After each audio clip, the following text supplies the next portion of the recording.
Hi everyone, welcome to the YAM podcast. My name is Nahal and I am your host. We are super excited to have another episode of the YAM podcast because today we have our first mama who was interviewed in the Mama Comfort Toolkit. We invited several of the moms back and you hear them in the future episodes as well. But this is our first one, Amber Sawyer. Oh my gosh. Anybody in Singapore? Shout out. I know you know her. She is amazing. She has since moved out of Singapore.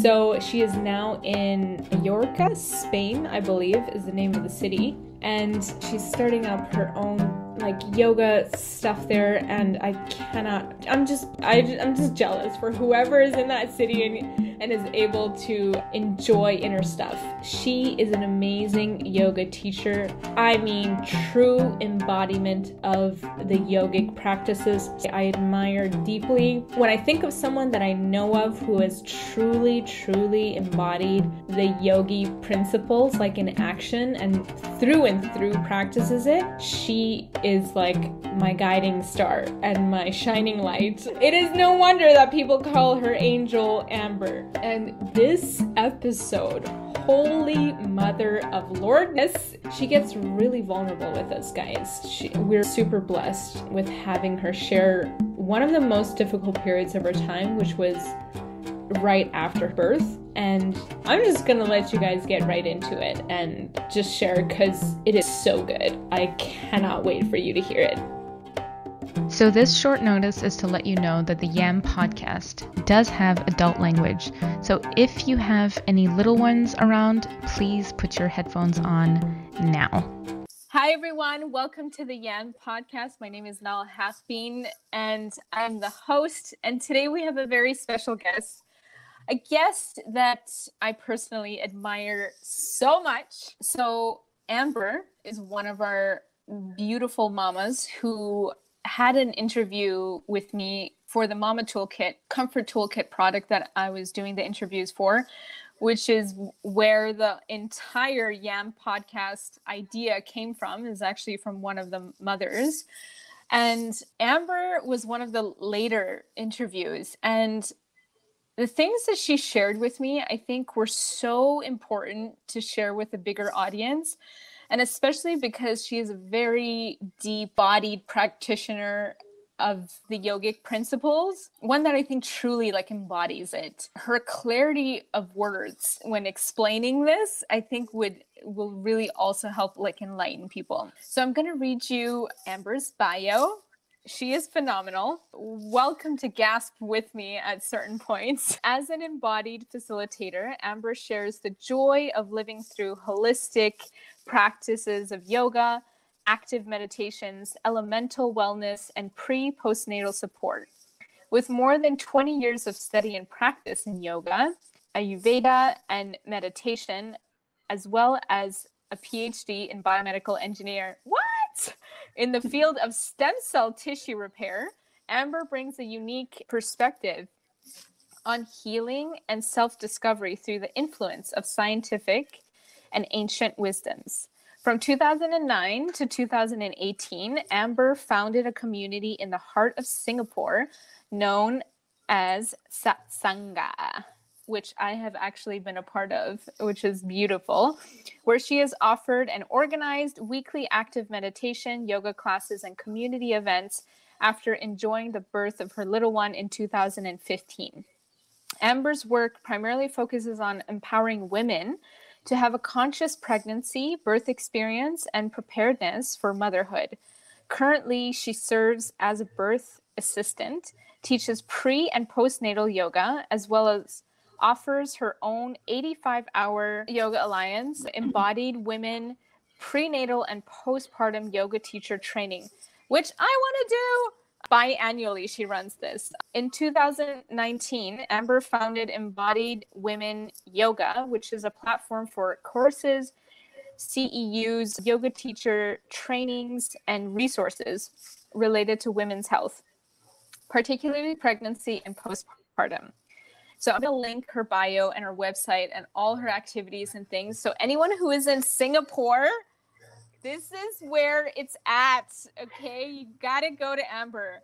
When I was working in Singapore at the National University, working as a research associate in my previous life as a public health epidemiologist, that's when I actually first got trained as a yoga teacher. But before that, I was attending yoga events and all these things. And Amber's was my weekly go-tos until she no longer hosted them in her house. I think other people like continued in doing them, but now she has continued practices and things like that. So wherever, I wish I would be wherever Amber is. So if you guys are in Singapore, please go to one of her classes. Like, you will love it. It's amazing. And she's awesome.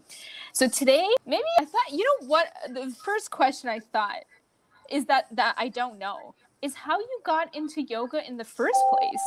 Yeah, this is a really nice question. Yoga found me in 1999, and I had been a competitive gymnast for 14 years. So I already had that aspect and quality in my life. Wow. And at the time, I was working on what was I doing? I was in university at that time, finishing university. And I did gymnastics for quite a while. I stopped gymnastics when I was about 16 years old. I came across yoga through a Rodney Yee video. I don't know if you remember him. Yeah, I do. Yeah, my friends had a little video of him, so that's how I came across it and started just playing around, and I realized, oh wow, this is familiar to gymnastics and also has a little bit more of a spiritual quality to it, which I was really interested in. And then in 2000, I took my first Bikram hot yoga class. And after that, I was like, this is for me. I love it. So I entered through the physical practice door. Very quickly, I started to come across different teachers who showed me a whole broader aspect of yoga, getting more into the breath work and the meditation. And I never left it. I feel like I've been in a relationship with yoga for more than 20 years. It's ebbs and flows like any relationship. It's gone to different depths at different times, but we've never left one another since then. It was a match that was meant to be. Yeah, that's so interesting. I didn't know that you had a gymnastic background, because I do too. That's actually, yeah. And so that's funny. I didn't know that. That's cool. Did you meet Rodney ever? Like in person, or this was like just a video? Videos, yeah.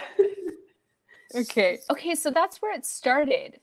So tell us a little bit about like how you even got started with like teaching yoga. Like, where was the transition from a PhD in biomedical engineering into doing yoga full time? Yeah. Because I fell so in love with the practice of yoga, and at the time I was finishing university and then started graduate school right away, and I was working on my master's in biomedical engineering.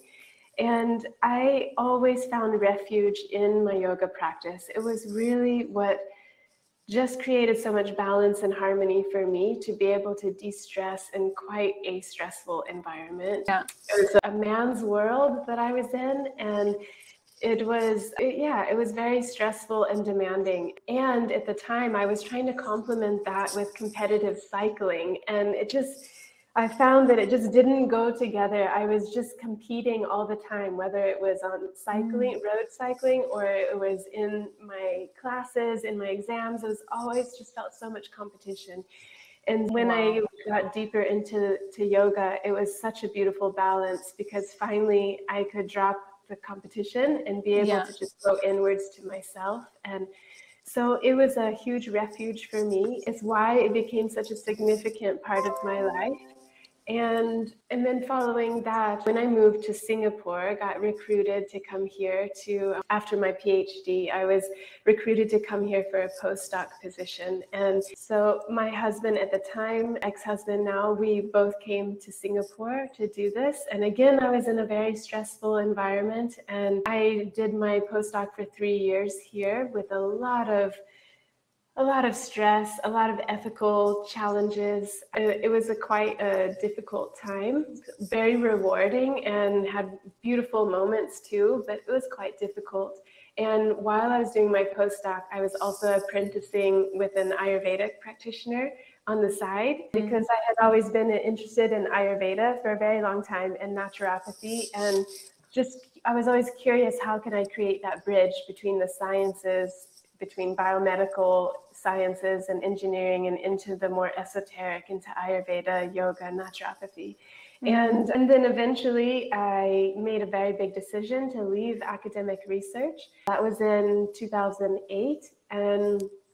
And then I found refuge in my yoga practice because, like most people who make a big career change, I had no idea what to do. And I was having trouble in my marriage. I was having trouble with my work. And it was a really discombobulated time where everything seemed so unknown and not clear and not right and didn't feel aligned. And so I went to the place where I knew to go, which was deeper into my own practices, to find a little bit of inner clarity and inner peace. And probably in a very cliche way, I went to India and left roots in Singapore, but I went to India for a few months and I took my first yoga training there. It was not a teacher training, but it was a 4-week course at the Krishnamacharya Yoga Mandiram. And Desikachar was alive at that time, so I was able to study directly with him and with some other spectacular teachers. And that, I would say, planted the first seed for me to start sharing my yoga practice. Okay, so tell people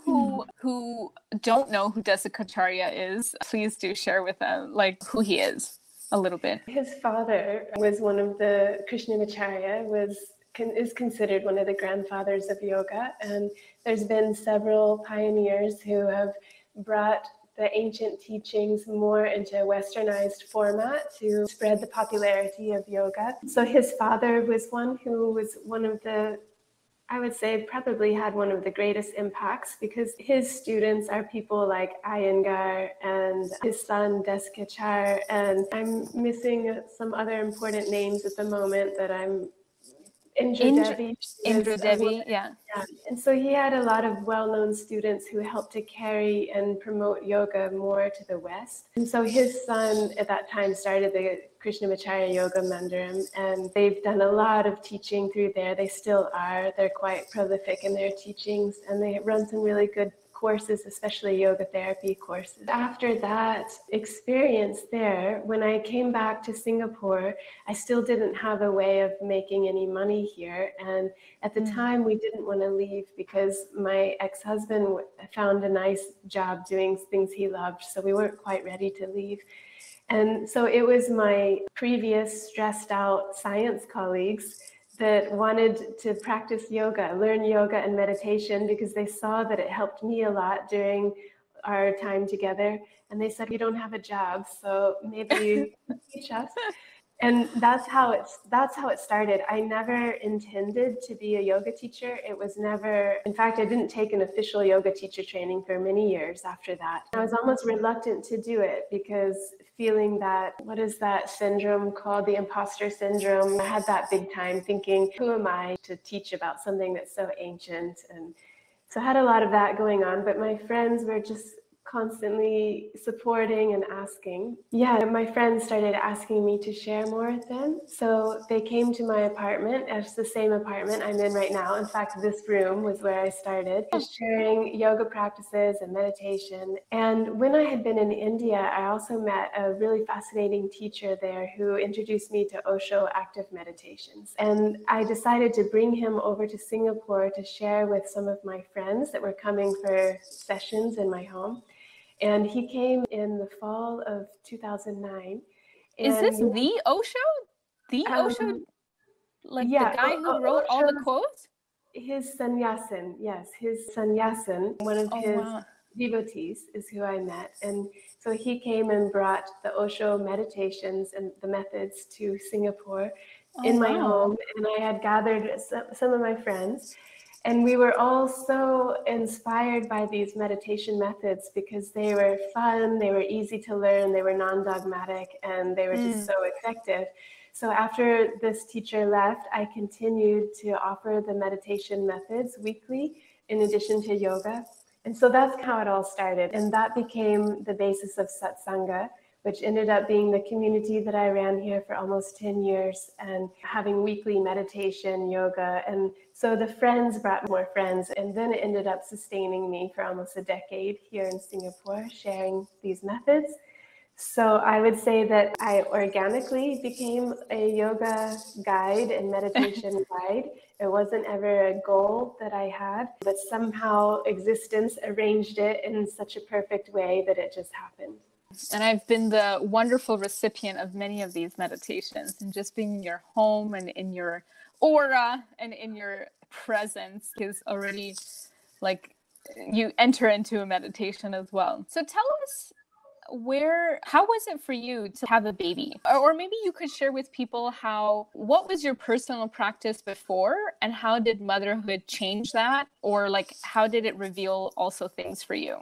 For people who don't know like what yogis do, this is probably the only time that they're going to hear like the depths or the details of like into a yogi's life. I can say my life changed tremendously and my practice deepened in a way that I never imagined or expected after having a baby. Prior to being pregnant, my life was very, very amber-centric, and it was all following my own intuition and what seemed best for me in the moment, and also for my husband, which is a new husband, by the way, who I met in 2014. And so we were creating a life together. And my practice up to that point was let me see if I can find the right word.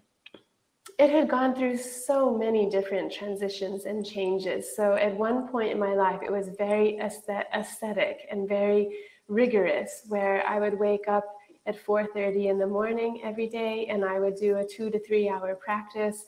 This would include asanas, it would include ritual, it would include chanting and meditation and breath work.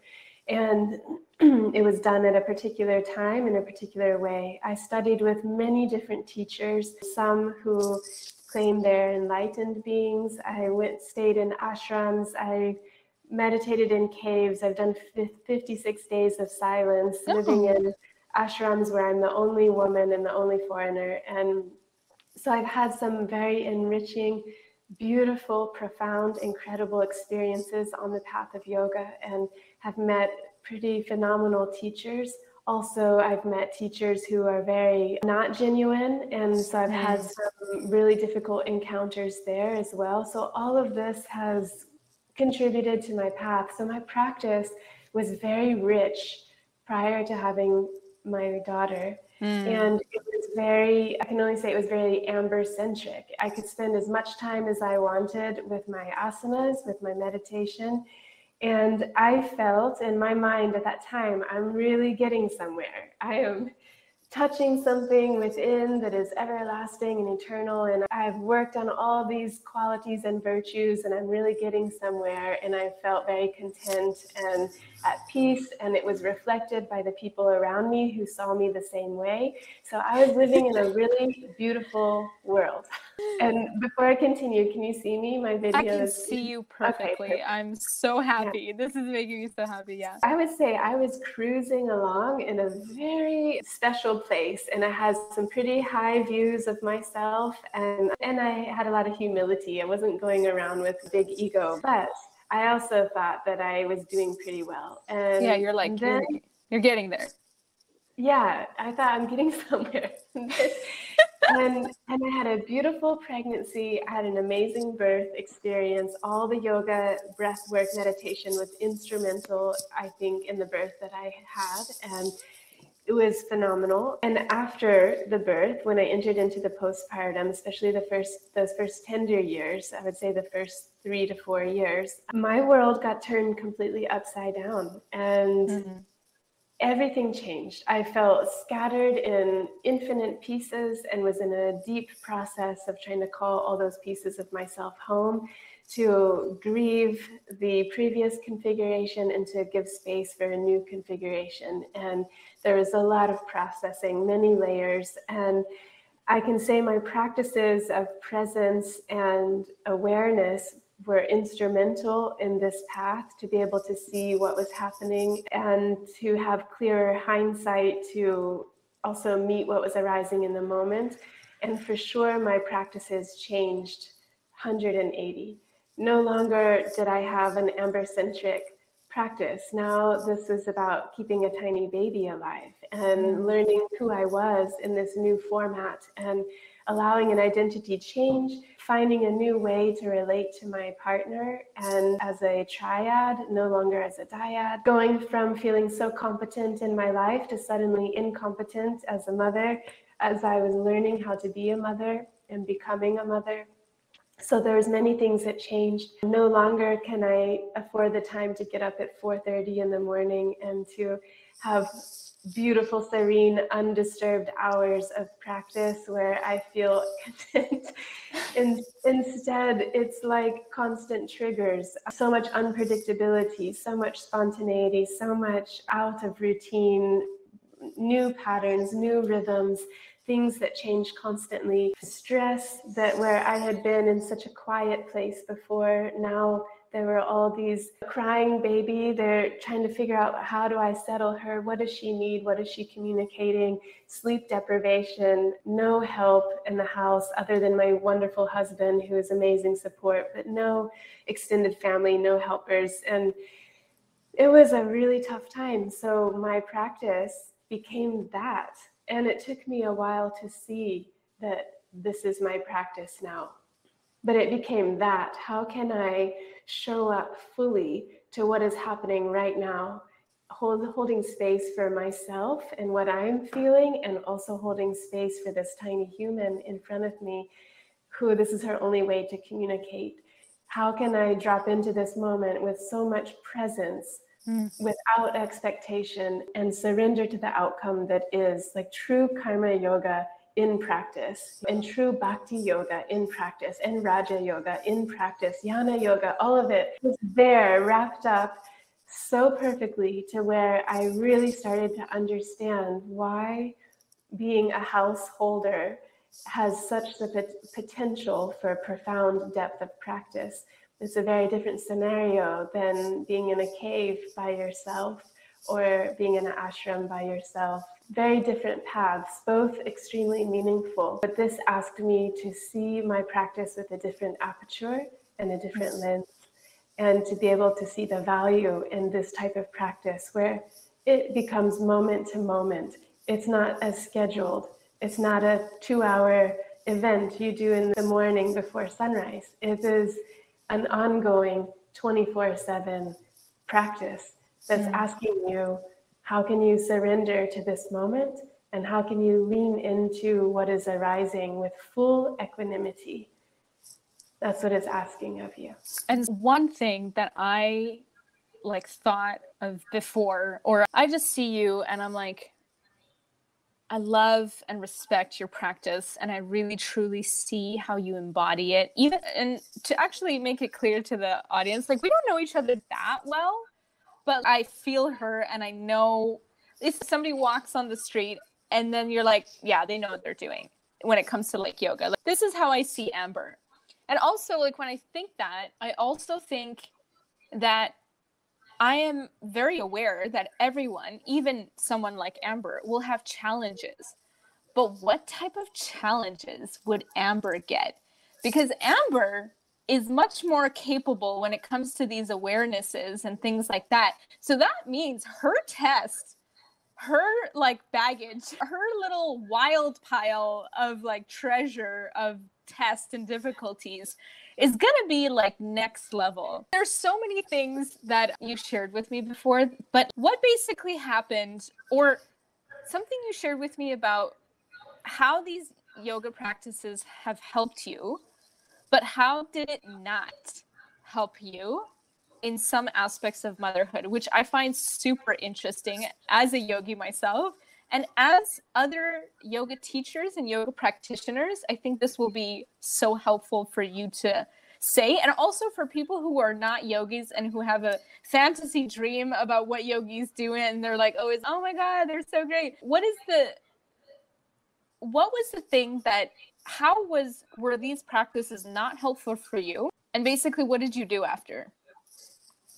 Oh, this is a beautiful, deep question. Trying to feel into where to start with this. And even the part of me is, do you really want to go there?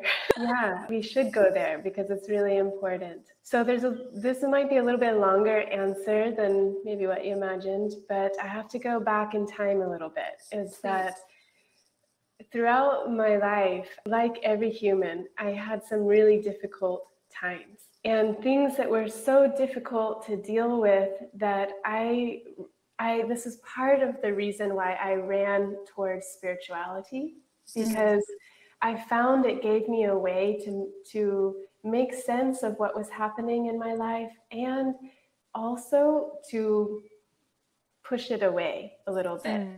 And like there's spiritual bypassing, yeah, as they call it. Yeah. that's right. So there's something very healthy that's mixed up in there, which is honoring what you have the capacity to deal with in any given moment.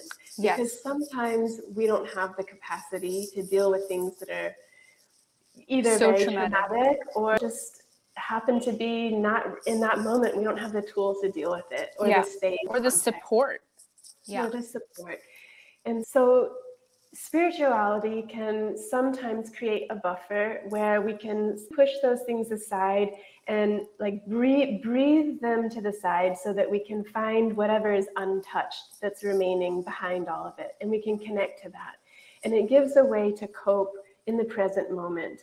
I think this can be very healthy in the sense that it cultivates awareness, self-awareness, and just giving some breathing space and being able to arrive in the present moment and to say, what is in my present moment? What's possible right now? Okay, this is what I can do now. And it can be a very beautiful practice in this way. And at the same time, it's a slippery slope, because if we keep pushing everything away, then we're not dealing with it. And what happens if we don't deal with things? Our body is a crystallized mind. So our body takes it. And I have become very good at pushing things into my body in very deep places, not intentionally, of course, but on hindsight, I see that if I wasn't able to deal with certain things happening in my life, and I wasn't having any outlet anywhere, I wasn't speaking to people about it, I didn't have professional support, I really kept things to myself, and through spirituality told myself, that's impermanent, it's not me, I'm not identifying with that, I'm something beyond, I don't need to get angry over that because it's not who I am, it's just a story, it's a costume, I can take it off, I'm touching something that is much greater and that is untouched by any of those things. So I became very strong in that practice. And to me, it was a practice of equanimity and being able to stay in my center. And it worked for a while. And I grew in many different ways.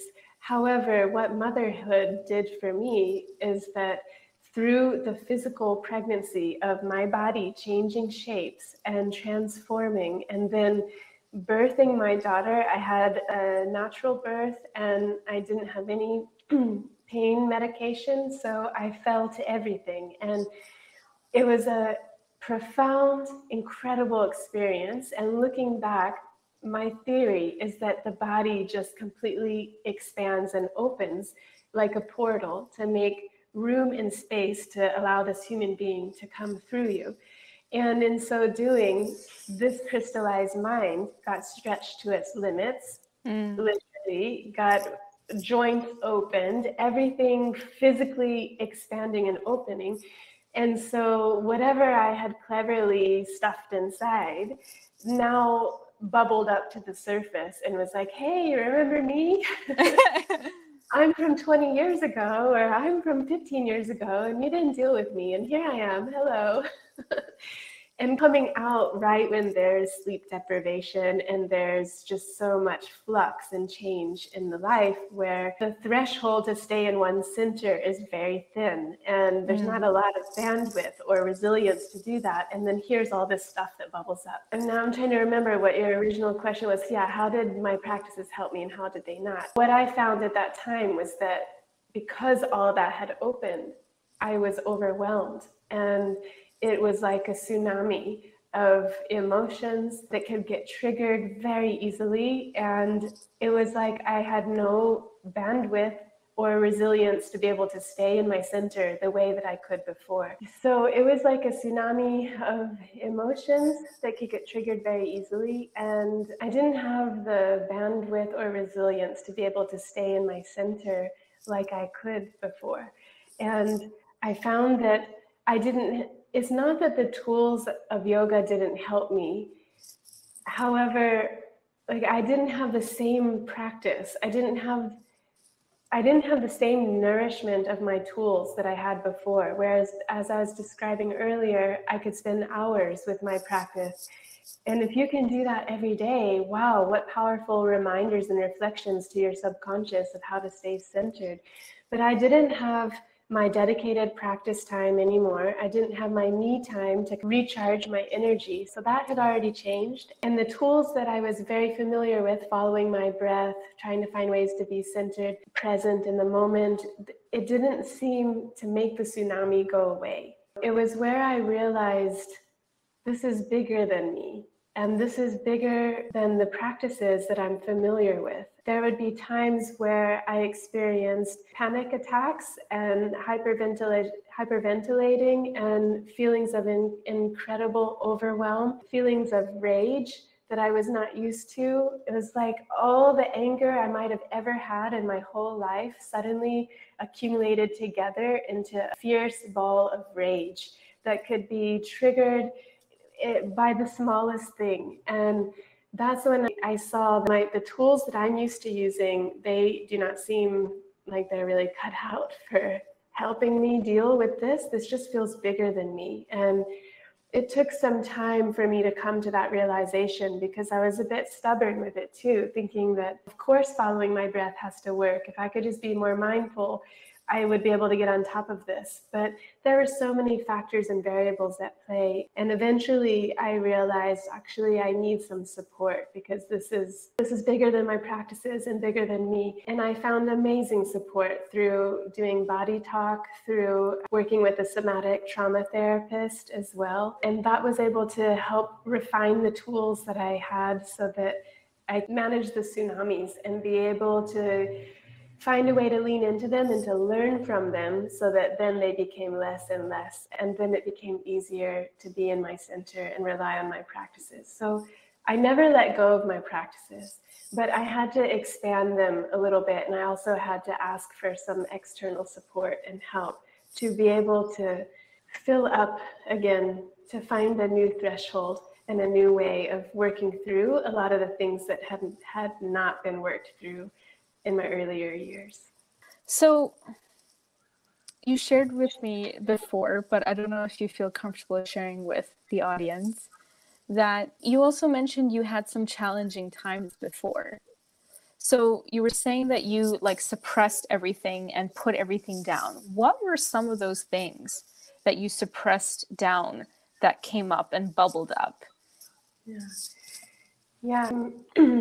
Happy to share about that. Yeah, what were some of the things that I had buried and not dealt with? I would say there were several big ones. Probably the biggest was that I experienced quite an intense period of sexual abuse in my life, and I never sought any help over that.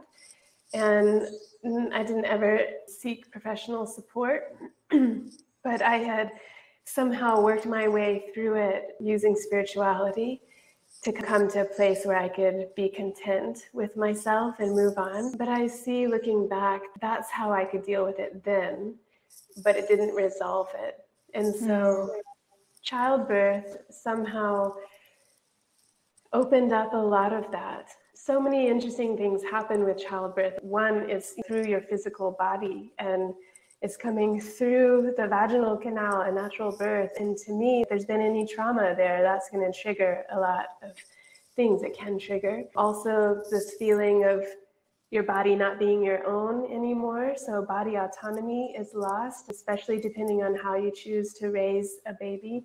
For me, I was co-sleeping, I was baby wearing, I was breastfeeding on demand. And so the body autonomy is lost in that way. There's always a little human that is wanting your body without permission, right? So a lot of this kind of I see how it can get triggered. For me, it got triggered very easily through that process.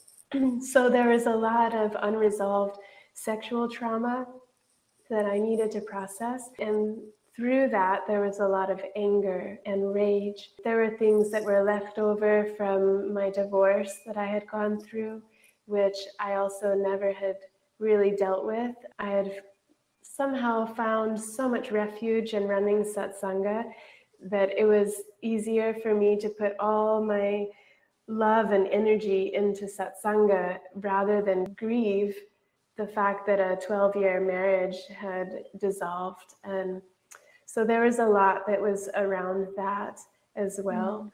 I would say those are the kind of the biggest things for me. And I've had a history of sexual abuse, so there was other things in my life that it was like a collective had all come. And so that's where I needed to finally face some things.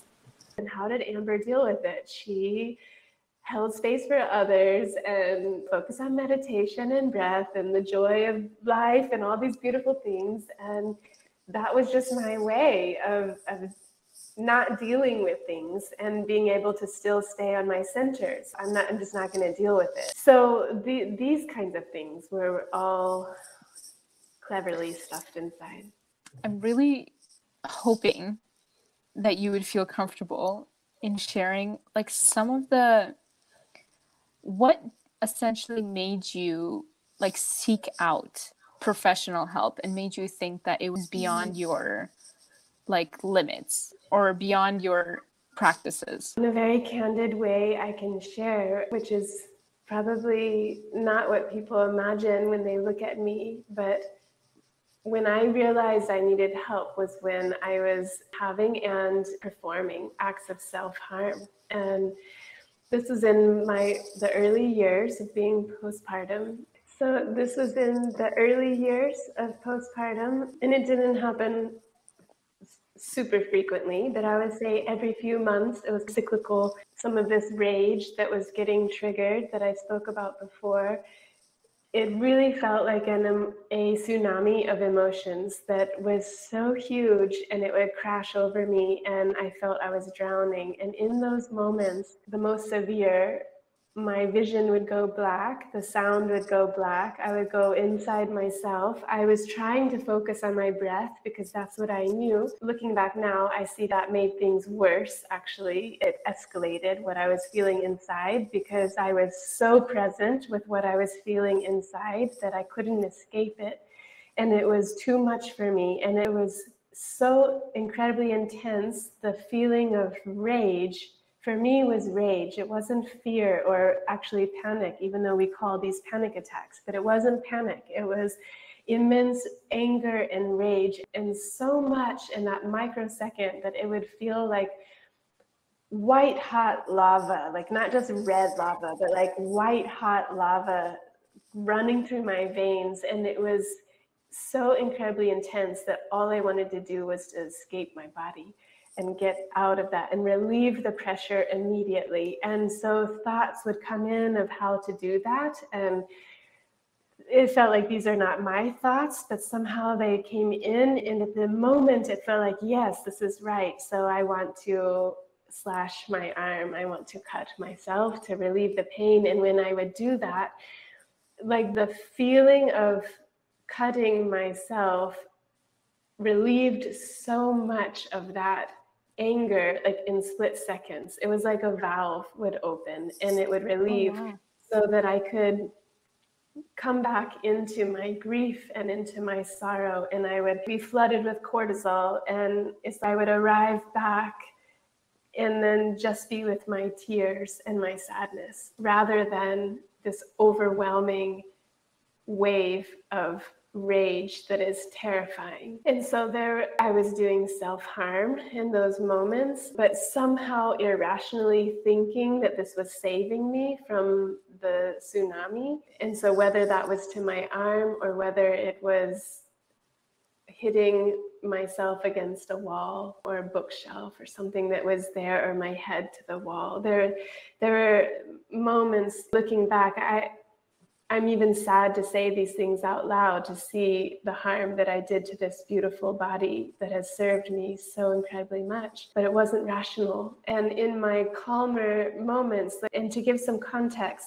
this kind of episode would happen once every few months. So it's not like it was a daily thing. It was cyclical.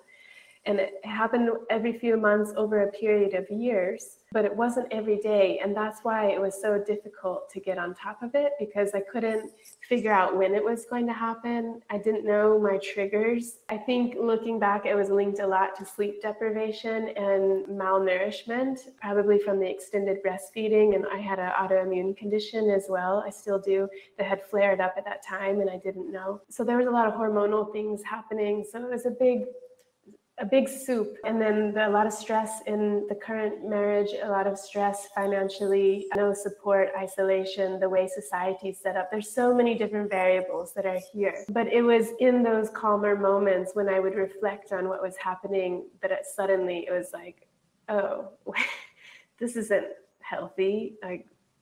I have scars on my arm.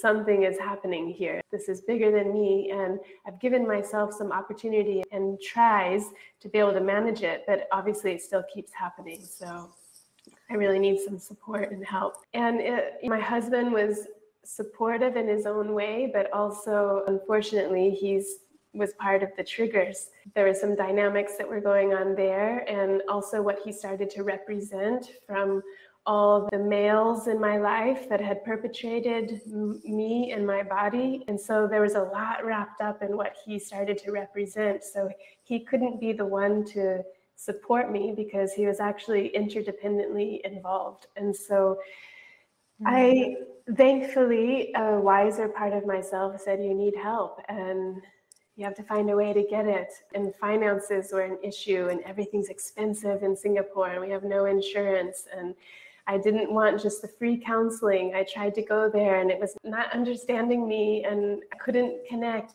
But luckily, I came across a woman who was willing to work on an exchange with me. And she's a somatic trauma therapist in Singapore, Natalia Rachel. And I started working with her. And then I also started working with Body Talk with a woman named Sufan. And all these modalities helped me so much to be able to start to process what I was going through. I started working with a conscious couples coach who helped my partner and I and me individually. Her name is Cornelia Dahentian in Singapore. She's excellent. So these angels came around and helped me to be able to unravel the thread of some unresolved trauma, to start to get to the root of things and to realize, Cornelia helped me realize that falling back on my breath practice in those moments of overwhelm made things worse, because it's like I would go into my breath and see that the breath was not there. And what was there was an intense emotion, but had gone so internal that I was in the storm, so much harder to get out. Whereas she taught me some really beautiful techniques of just in those moments of overwhelm, look to the side, eyes open, describe what I see. I see a white wall. I see a blue circular ball with lines on it. I see a brown baseboard that's rectangular. So describing what I see to the left and to the right as a way to reorient the conscious brain to come back into a rational place, because going into the emotions and the breath and the inner world is quite irrational. So that was a method that helped me a lot. And once I could come back into the conscious part of and rational part of my brain, then I was able to access a place of being centered and present. But I had to go that route rather than trying to do it from inside in the moment of the storm.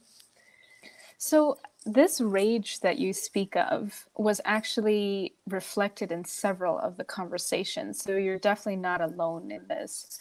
I think it would help a lot of people actually to hear how maybe other tools that also helped you get back, or like things like even the string, like going back, following the thread of the story. Could you share a little bit about that practice or any other practices that helped you to either deal with the rage or, just how you were able to come back to center?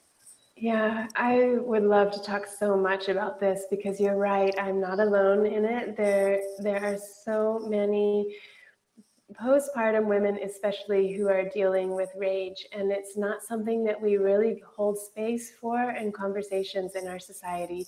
Now we can start to talk about postpartum depression a little bit. We can talk a little bit about anxiety, fear, and panic. But rage is a topic that most people are not comfortable to talk about, and there's a lot of shame that's around it. And certainly I felt tons of shame. I felt like such a hypocrite that here I was having a profession of yoga and meditation, and everyone around me views me as Angel Amber, who is Zen and could not possibly raise her voice. So I had to dismantle a lot of things and come to terms with my own shame. So this is the number one step, is just compassion for yourself, that you are a human being. Okay, I put it in terms of me. I am a human being. I am whole. I have shadow and light. I have polarities. I have relativity. I have emotions that swing on a spectrum. My imperfection is what makes me perfect. And this is me. I am human. I am whole. I am an embodied human. And I own the fact that I have rage, that I have anger, I have grief, I have sorrow, I have excitement, ecstasy, wildness, craziness, joy, and I have all these things and everything in between. First step there. Second step, making that compassion a little larger to see your context and your circumstances. Are you a new mother? Are you 3 years, 4 years, 5 years postpartum? You're still a new mother. This is still new. You are still becoming. We are born as a mother as we have our baby, but we are becoming mother over years. And some experts will say it takes 5 years before you start to really settle into your motherhood and feel established in this new identity. It's not 6 weeks. It's not this crazy time period that so many supposed experts give us, that 6 weeks we need to bounce back and we're going to be back to our old self. So recognizing that there is no returning back. That's another important step. There's no returning back. The river has moved, the current has moved. We are not going back to who we were before, and we're not meant to, because we crossed a bridge that we cannot go back on. It was a rite of passage. And so acknowledging we are not going back to where we were, and looking at the context. What has been set up for us in our society and our culture that is making things so hard? We are no longer living in a village. We are no longer with intergenerational family and support, learning how to be a mother from our mothers and aunts and grandmothers and sisters, where we are not transferring that knowledge the same way we did before. And on top of that, we're bombarded by information on how to do everything perfectly. And so there is a hypervigilance with motherhood now, and lack of a support, systemic problems that we have culturally and societally that really put a lot of pressure on new mothers.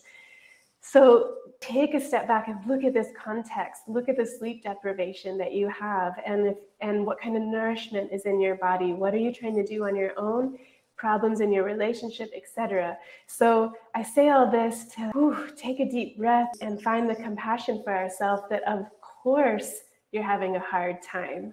How could you not be, with the way that everything is set up right now? And we're so quick to give the label of postpartum depression, but what if we separate that label for a moment and we just call out the systemic problems that we have in our society and culture with the lack of support for new mothers and the expectations that we have put onto their heads? So compassion for yourself, compassion for your context, where you are. Let's be a little easy on ourselves there. And then if we want to start to get a hold on things, first of all, it's not just the mother that needs to be fixed. I was so resentful of this, actually, of even my beautiful partner who meant so well, trying to say, Amber, how can you find your centers? Because you don't have your practices. You need to do this and that.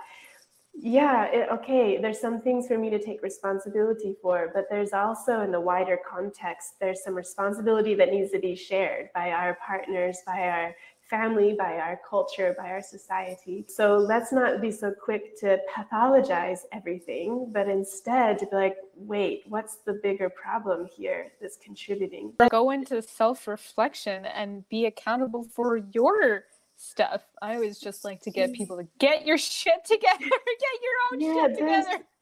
There's a lot. It's interdependent. This is an interdependent story for sure. So for the woman who wants to find her way out of this, as we have this wider aperture of compassion, and then we start to come to ourselves, okay, what can I do right now? I can't control what my partner does. I can't control what society does. So what can I do in the immediacy? One is to try, if at all possible, to get more sleep.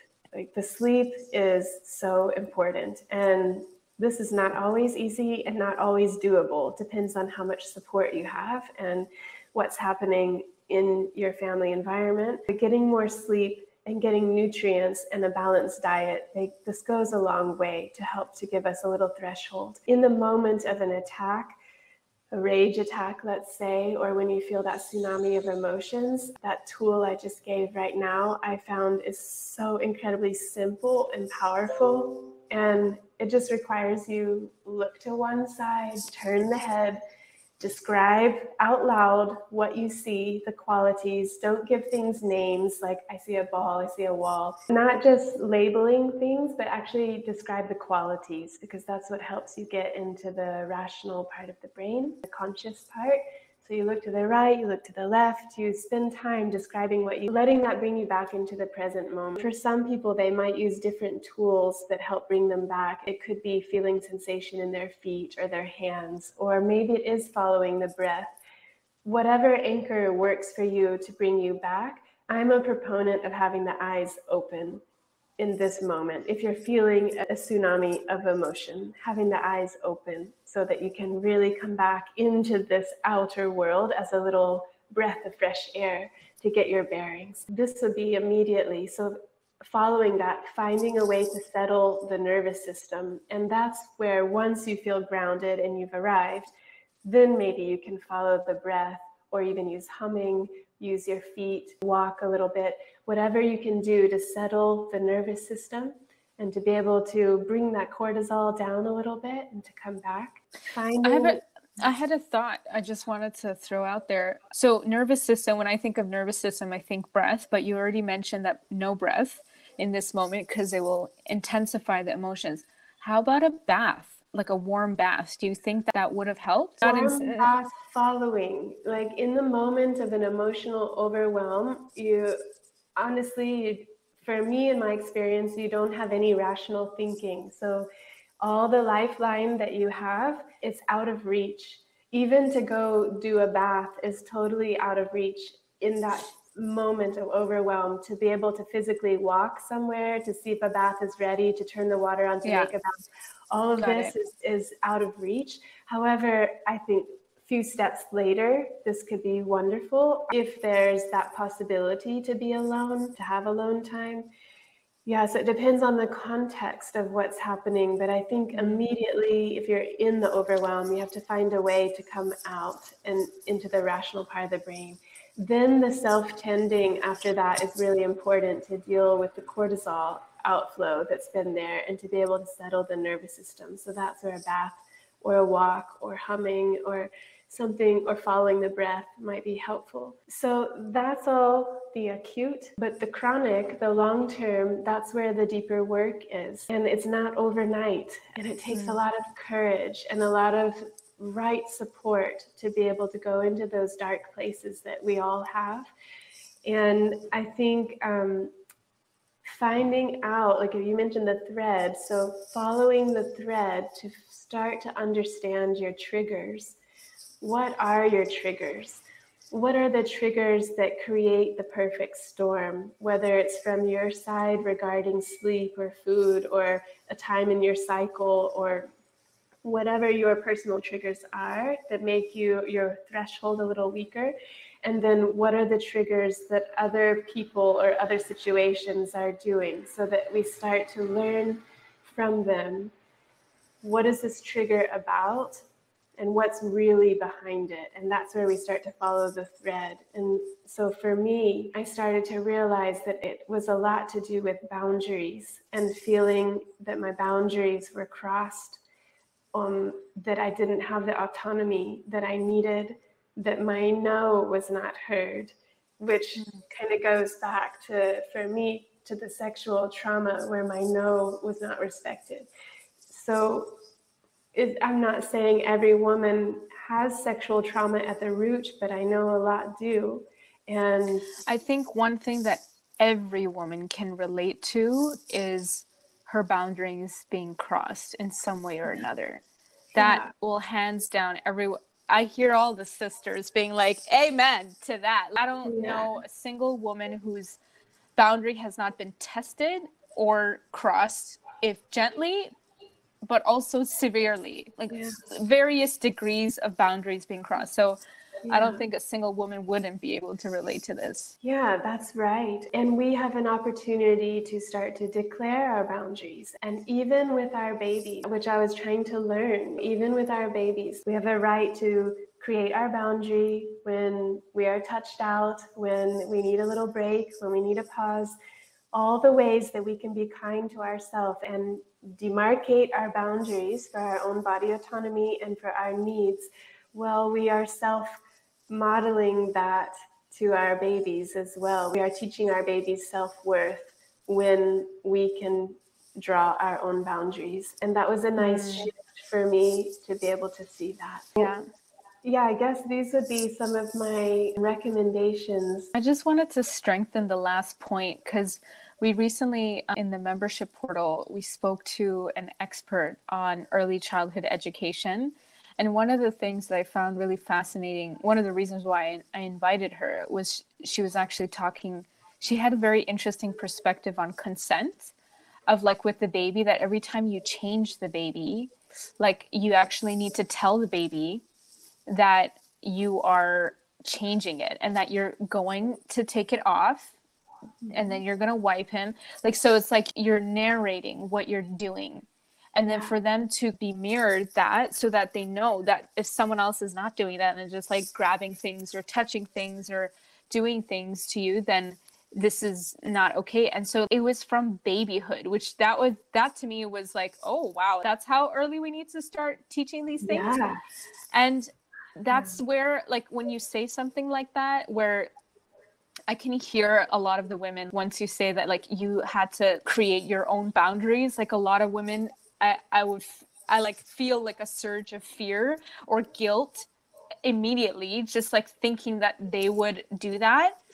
But actually exactly what you said, like when you set these boundaries, you are mirroring forth as an example how to like set boundaries for your body so that the child also learns how to set boundaries with other people. You don't ever demonstrate to them that your body is done or touched out, then they don't see how someone can express that to be able to do it themselves when they're not feeling like they need to do it, because they can only do what they see.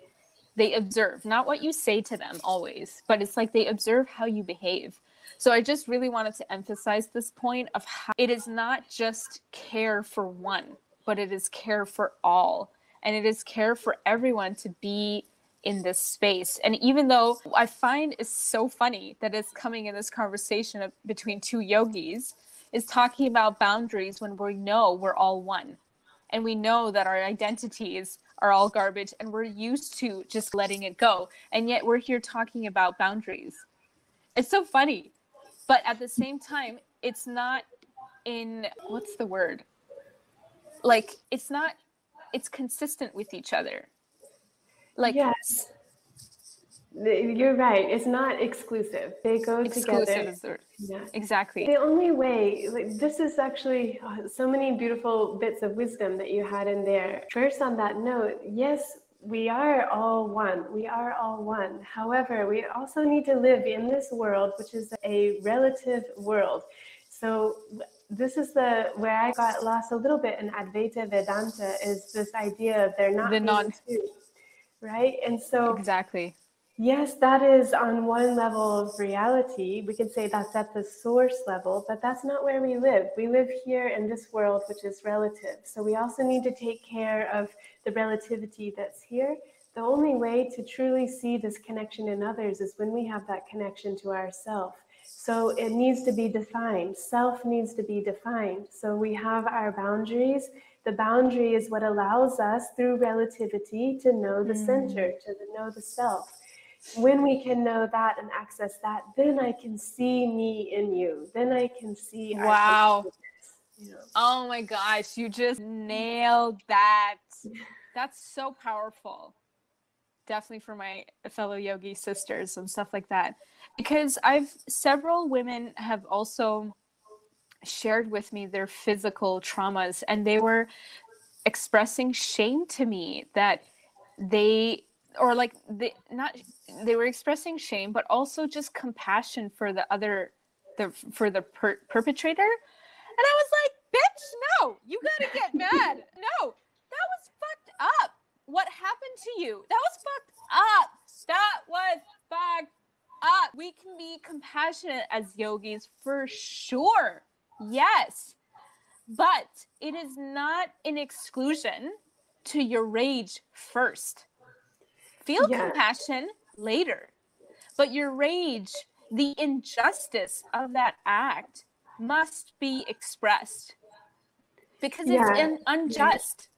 Because if you just skip to compassion, you skip truth, which is the foundation of all human virtues. And in yoga, it's the second universal vow. So it's up there. It's up there.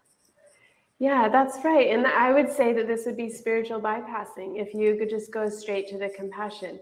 I'm all for compassion, but I do agree that it has to be a process, and it has to be an authentic process, an authentic manifestation of a feeling. And if we are being honest, usually that's not the very first feeling when it comes to trauma and when it comes to personal rights and injustice that's occurred. So I think it is important to give space for these true feelings to be able to come up. How we deliver them is another thing. It depends on the situation and the context, but there's a lot to unpack there. And also, I think with the children, it is such an important point. And yes, it starts from babies. It starts from these little tiny human beings that we have, that we are modeling our behavior to and modeling how to be in this world. It does start, and I'm a huge fan of consent to babies when you are changing their diaper, when you are going to pick them up. Even as a child gets bigger, I'm not a fan of saying, give so-and-so a hug, give a kiss goodbye to so-and-so. No, nobody has to force you to do that, and we don't need to put that onto our children. So definitely finding ways to model body autonomy and boundaries, self-worth. This is what comes from the parents. We model this to our children. Yeah.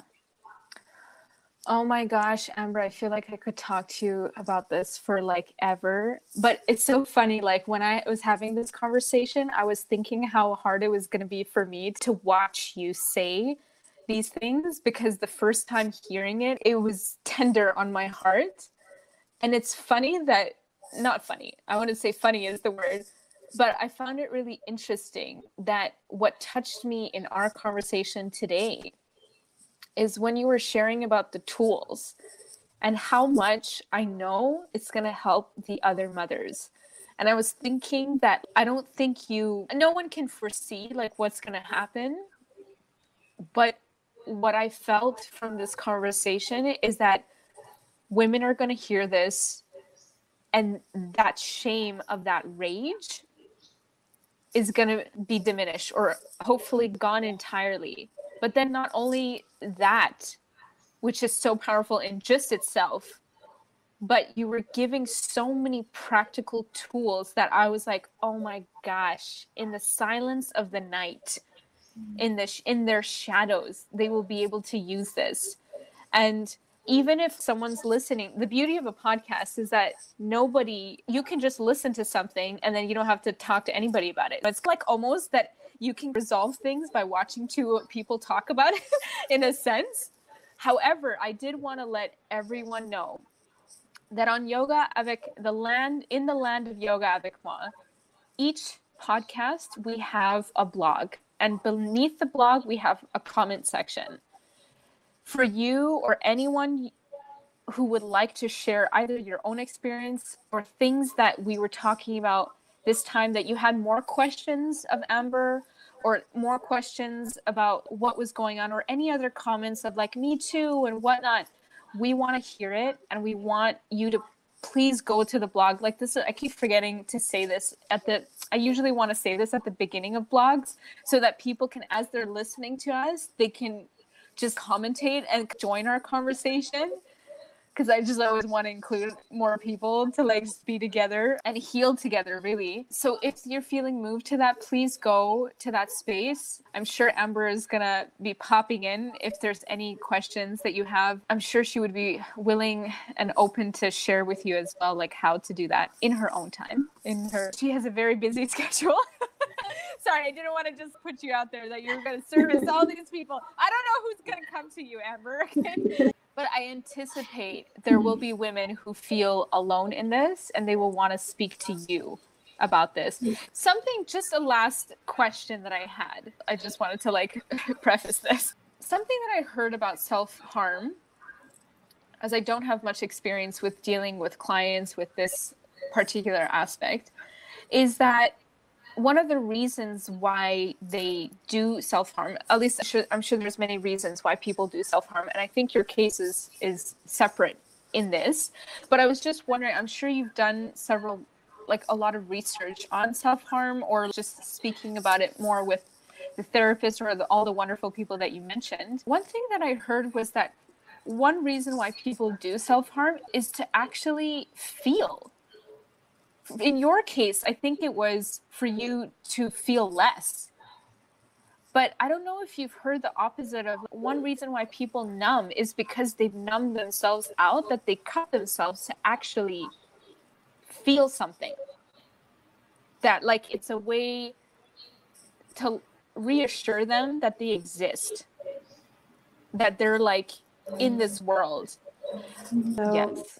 A part of my healing through all of this was to not just say I love my body, but to start to really take care of my body. So giving oil massage, and loving my body through touch, and allowing my hands to be on my body, to feel my arms, the places where I was hurting myself, to feel my legs, to massage and nourish and anoint myself with oil as a way to bring compassion to my body and to even talk to my body and to ask for forgiveness for the ways that I took a lot of my emotions out on my body, and developing a new way of relating to my body, a way to love my body and to love myself. And that has been a really important part of this journey as well, because in those moments where I can look to the side and I can reorient myself, immediately following that was that I love my body. I am not going to hurt.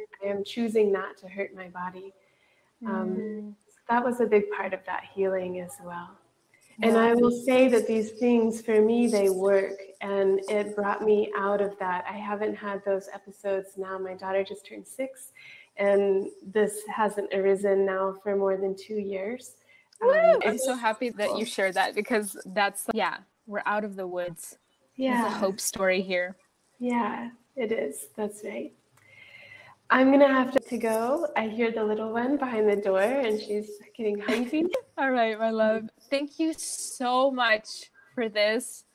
I can't wait to see what a service that this podcast episode would be for people. I already know it will. Like, so many women have talked about like just disconnecting from their bodies, of just their bellies from birthing a child, that I think everyone can relate to that part for sure. Hi, how are you? What's your name? Maya. Oh my gosh. Aya. You know, I met you when you were a baby, but then now you're so big. You couldn't even walk. I'm 6 years old now. You're 6? No way. No way. We just had a birthday. Yay! Happy birthday, my love. So you're a Scorpio with us. She doesn't know what that is yet. Well, Oh, thank my you. goodness. It was such a pleasure to speak with you. It was such a pleasure to speak with both of you guys. Have a wonderful day, and I hope you get some food, little one. Should we go eat? Okay.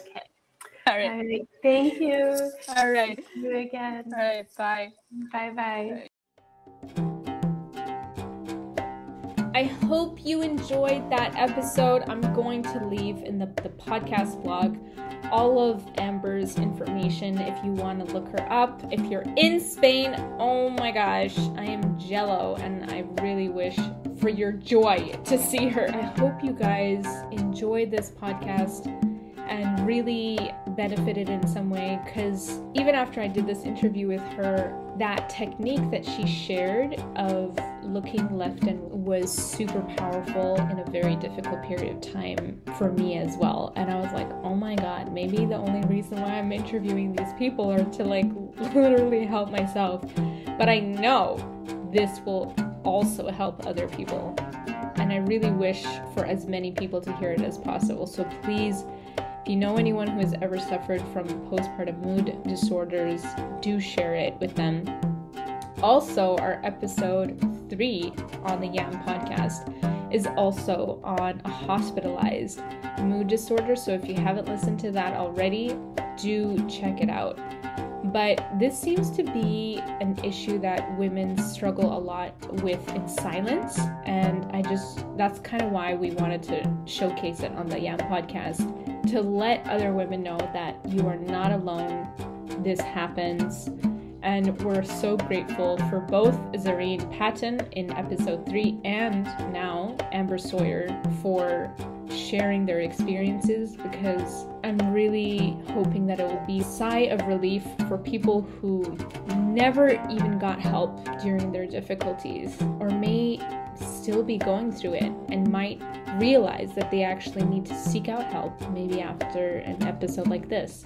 Do come join us in the YAM podcast blog, linked in this podcast, wherever you're listening to it. We would love to hear your thoughts, your stories, your shares. It's always a pleasure to hold space for things like that. And for anyone who is suffering, please, I just want this podcast to also be a point for you to just remove your shame in asking for help.